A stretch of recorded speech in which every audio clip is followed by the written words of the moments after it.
Welcome in, ladies and gentlemen. My name is Tentacle Tech, and this is my Patreon course. I am so hecking excited to bring this to you. I've been working on this for a long time, and I think that it is going to provide you so much value. I think that Patreon is an amazing platform, and I think that if you are any type of content creator, you should have a Patreon. There's just no reason not to.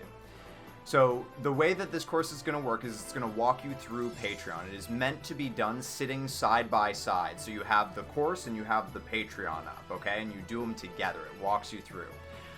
What this course is going to do is that it is going to at least double your recurring revenue by setting up your Patreon with minimal maintenance, and it's designed to advertise itself. The way that we're going to set up your Patreon, it's going to advertise itself. Now, I do want you to keep in mind that Patreon is not a discoverability platform. It's not a platform where you are going to get discovered. It's a membership platform. So it's a place to come where when you already have an audience, and you're going to bring that audience to this membership platform in order to monetize that audience.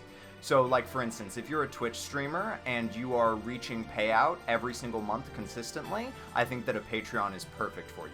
If not, that's totally okay. You'll get there. I would highly recommend checking out some of the educational articles that I have on my Patreon. So, without further ado, if you're continuing forward, good luck. I'm so excited. I will talk to you soon, and have a great time. Let me know what you think. Bye!